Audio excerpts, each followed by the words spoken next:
Hello tout le monde, j'espère que vous allez bien, moi ça va très bien. Aujourd'hui nouvelle vidéo en ce dimanche 18 mai, on va s'intéresser à Sunderland, les Black Cats qui ont validé leur ticket pour la finale playoff. Ils ont battu Coventry avec un match aller, avec une victoire 2-1, un match retour un partout, ça s'est joué dans les dernières minutes grâce à Ballard. Ils vont donc affronter Sheffield United qui eux ont réussi à rouler sur Bristol City, mais ça c'est vraiment pas étonnant. N'hésitez pas à vous abonner à cette chaîne YouTube, à liker cette vidéo, à partager cette vidéo à vos amis fans de foot, plus exactement de football anglais. Mais n'hésitez pas à me dire dans les commentaires de la vidéo votre pronostic. Est-ce que pour vous, Sunderland va passer? Est-ce que c'est plutôt Sheffield United avec donc la logique un peu respectée du classement où on est troisième pour Sheffield United, quatrième pour Sunderland. En tout cas, n'hésitez pas à me le dire. Alors Sunderland, oui, forcément, on se rappelle du Sunderland en première ligne, mais en fait, ça date déjà de 2017, leur relégation.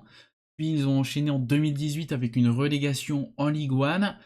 Ils sont remontés en 2022 en D2 et aujourd'hui ils vont être en finale des playoffs de Championship pour essayer de remonter en Première Ligue. Il y a 2 ans ils avaient perdu en playoff contre Luton Town en demi donc, mais ils n'avaient pas réussi donc à saisir la chance de monter. Et bien cette année il va falloir la saisir. Ils ont donc gagné face à Coventry de Frank Lampard. Frank Lampard qui avait pris le club de Coventry à la 17e position, il les a montés en playoff et ça, un grand bravo à Super Frank qui a réussi à faire de très belles choses, souvent critiqué Frank Lampard en tant que coach, mais en tout cas, il a fait vraiment du très très très bon boulot avec Coventry, et Coventry c'est un peu le club malheureux de ces dernières années, ils avaient perdu en finale contre Luton la dernière fois, aujourd'hui ils perdent en demi, clairement vraiment pas de chance pour Coventry, qui passe à chaque fois à côté du coche malheureusement lors des playoffs. Peut-être l'année prochaine, en tout cas je l'espère pour eux parce que c'est un club qui mériterait aussi d'avoir une petite expérience en première ligue dans cette époque récente en tout cas. Sunderland qui va donc affronter Sheffield United. Sheffield United qui est un club qui est troisième de la saison régulière, qui a fait de belles choses, 90 points pour Sheffield United, ça montre un petit peu que oui, c'est un club qui a engrangé des points. Bon, derrière, les Leeds et Burnley qui sont à 100 points, mais pareil, hein, c'était vraiment très très très serré entre Burnley et Leeds, ça s'est fait à la dernière journée, aux petits détails, aux petits buts, voilà. Ça s'est vraiment joué à la toute fin. Sheffield United qui était un petit cran en dessous, mais en termes d'équipe pure, je pense qu'elle est quand même au-dessus de cette équipe de Sunderland. Il y a des très bons joueurs du côté de Sheffield United, Hammer, Ben Brereton, vous avez plein de bons petits joueurs assez intéressants, et ça va être une équipe qui va causer du tort à Sunderland, mais l'esprit du collectif de Sunderland va peut-être réussir à passer au-dessus pour réussir à battre l'équipe de Sheffield United. J'y crois vraiment, je pense que Sunderland peut le faire.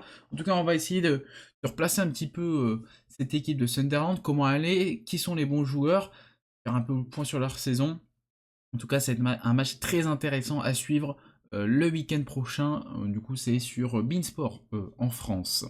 Donc, tout simplement, Sunderland, faut se dire qu'il y a eu des très bonnes phases dans la saison, avec un début de saison qui commençait très bien pour les hommes de Régis Lebris, mais il y a eu un petit coup de mou en fin d'année 2024, début 2025, donc ils ont un petit peu dégringolé au classement, mais ils ont réussi à bien terminer pour pouvoir se positionner en play-off. Sur les 50 matchs, toutes compétitions confondues, que Sunderland a fait pour le moment, vous avez 62 buts marqués, ce qui fait des expected goals autour de 1,24 à peu près.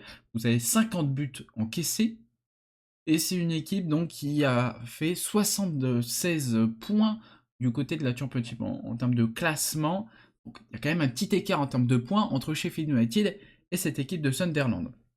Sunderland, donc je vous faisais dans l'introduction, équipe qui a été reléguée en 2017, ça a connu vraiment des moments compliqués, mais une des bases depuis leur remontée en 2022, bah, c'est l'achat de jeunes talents. C'est sur ça que que Sunderland arrive aujourd'hui à capitaliser pour avoir beaucoup de points et de réussir peut-être cette montée en Première Ligue.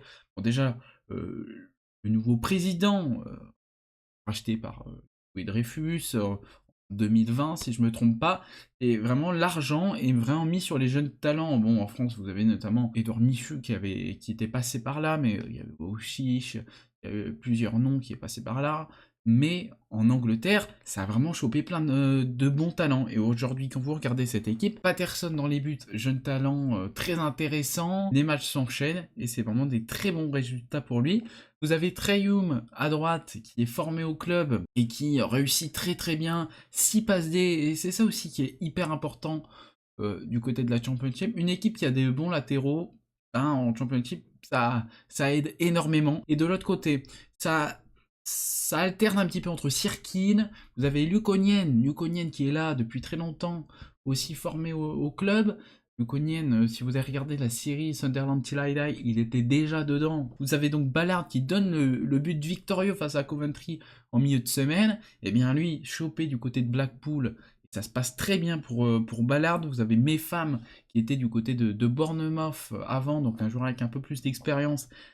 C'est intéressant. Et donc, Sirkin, Onyen, qui s'alterne un petit peu sur le rôle de latéral, eh bien, on a aussi cette petite alternance entre Sirkin et Onyen, aussi sur le poste de DC, mais après, vous avez mes femmes, du coup, qui rentrent en jeu. Voilà, au niveau du... On a Ballard qui est bien ancré en tant que défenseur central. D'autre côté, ça bouge un petit peu selon les phases de jeu. Au milieu de terrain, vous avez forcément Job Bellingham,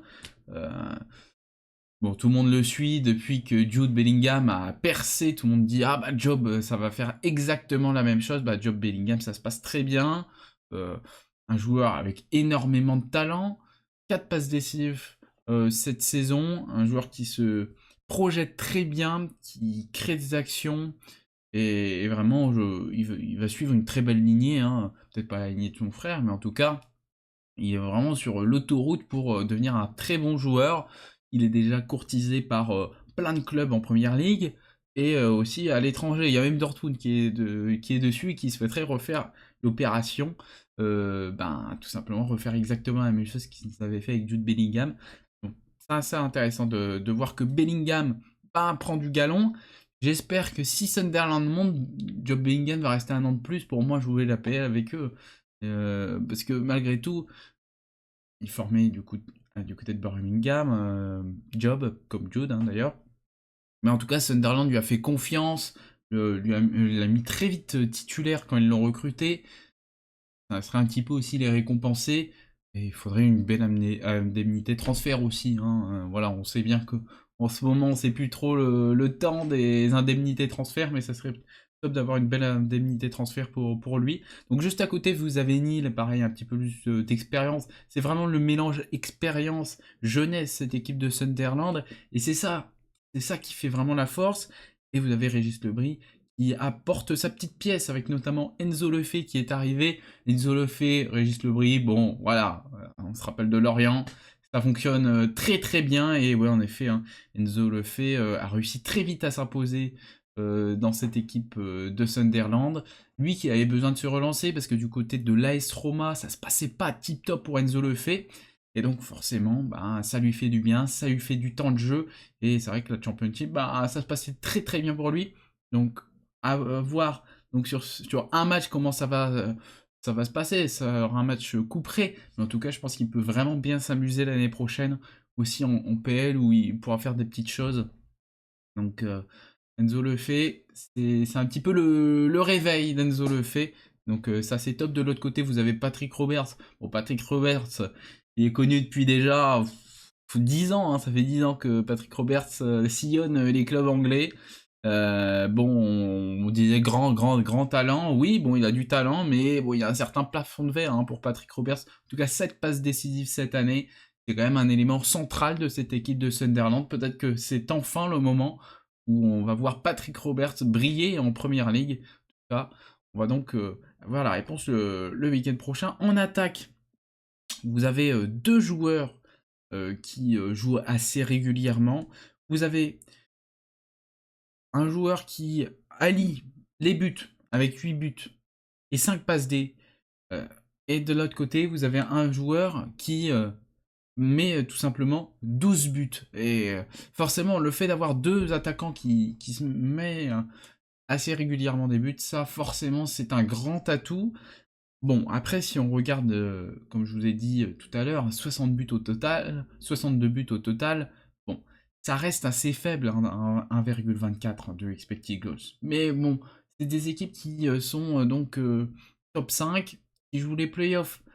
Voilà, et puis c'est des équipes de champ, c'est différent, faut pas qu'on ait aussi le prisme PL, quand je parle des expected goals à chaque fois, bon, on est quand même sur des expected goals un peu plus élevés en PL, mais c'est parce qu'on s'intéresse aux gros clubs et que je vous donne les stats des gros clubs généralement. Mais en effet, pour une équipe qui cherche à monter en PL, c'est pas déconnant, 24, ça pourrait être un petit peu plus haut quand même, il faut le dire. C'est pas l'équipe qui score le plus de buts non plus. C'est une équipe qui joue bien, qui a des bons joueurs à chaque poste, et même sur le banc, vous avez des bons renforts. Vous avez Alan Brown qui est pas mal en sortie de banc au milieu de terrain. Vous avez Mundle que j'aime beaucoup, qui pareil, il vient là, il fait vraiment de très belles choses. Et vous avez la pépite qui est aussi courtisé par tous les clubs de PL et pas mal de clubs à l'étranger, c'est Chris Rigg. Chris Rigg, où il fait 4 passes D, je crois, cette année, mais ouais, il est très très fort, c'est l'une des nouvelles pépites du football anglais. Bon, voilà, on a déjà parlé cette saison sur cette chaîne de Dribbling, parce que c'est vrai qu'on parle plus de PL quand même, mais c'est vrai que si je faisais des vidéos sur la Champ, forcément je voudrais déjà parler de Chris Rigg, grand phénomène à suivre du foot anglais. Donc, il n'est pas tout le temps titulaire, il est plutôt sorti de banc, hein. D'ailleurs, cette semaine, il est rentré vers la 65e, 70e, si je me trompe pas. Mais voilà, c'est passé tout à la fin du match avec ce but de Ballard où voilà, il va célébrer avec les fans et c'était impressionnant, hein. Je ne sais pas si vous avez vu les images, mais impressionnant de voir toute cette foule sauter et danser et célébrer cette qualification pour la finale. Ouais, on sentait qu'il y avait une énergie particulière dans ce stade et on le voit pas tout le temps et ça faisait vraiment plaisir de voir ce club enfin retrouver des moments de bonheur, eux qui ont connu tellement de moments de tristesse, il faut le dire. Après, je pense que vous avez vu des jardiniers qui ont avancé les panneaux publicitaires, parce que l'une des grandes tactiques de Coventry, c'est les touches longues. Et c'est vraiment, ils sont vraiment très très forts sur les touches longues. Et donc, ben, ils ont avancé les panneaux publicitaires pour que les joueurs de Coventry ne puissent pas prendre trop d'élan pour faire des très longues touches, quoi. Et, donc, c'est des petits trucs un peu astucieux. Mais en tout cas, bah, ça a porté chance finalement du coup à cette équipe de Sunderland. Sunderland donc face à Sheffield United, ça va être un match très intéressant à suivre le week-end prochain. Je mets sur une victoire de Sunderland car les finales de championship, de playoff de championship, c'est toujours un petit peu particulier. C'est pas forcément l'équipe qui a les meilleurs joueurs qui gagnent. Parce que oui, Sheffield United a du Gustavo Hammer, vous avez du Campbell en attaque, vous avez du Bray Webster sur le banc, vous avez Callum Howard, voilà, vous avez pas mal de noms qui étaient des très bons joueurs de Championship, des jeunes prospects de clubs de PL qui essayent de se relancer du côté de la Championship avec Sheffield United, des joueurs qui ont connu déjà la Première Ligue sur les 3-4 dernières années. Donc oui, sur le papier, cette équipe de Sheffield United est devant. Mais clairement, on a toujours une petite surprise quand même sur les trois promus. Il y a toujours deux qui ont fait une très bonne saison du début jusqu'à la fin et méritent amplement leur montée. Et donc, clairement, pas forcément de surprise, quoi.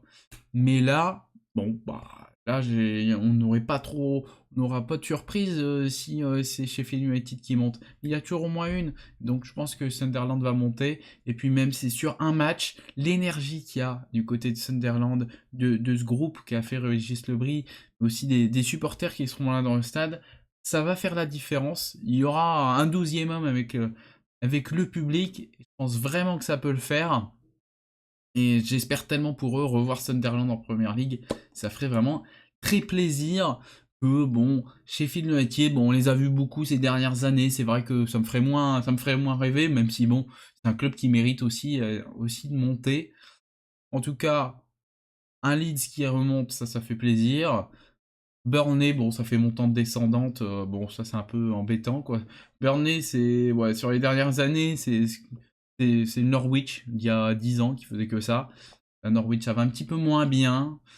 Après, si vous le souhaitez, on pourrait faire une vidéo vraiment récap sur la saison de Leeds, la saison de Burnley. Si vous le souhaitez, n'hésitez pas à me dire, hein, si vous êtes intéressé par la Championship, on fera une vidéo sur ça. Et on peut aussi faire une vidéo quand les playoffs seront passés, une vidéo sur les montées en Ligue 1 et relégation en Ligue 1, montées de Ligue 2 jusqu'en Ligue 1. Il y a eu des très belles choses qui ont été faites cette saison du côté de la Ligue 1. Bon, rien que pour les montées, il y a eu une très bonne bataille avec Wrexham, Stockport, etc. Wrexham qui est monté, Birmingham champion, mais Stockport qui a été battu par Charlton.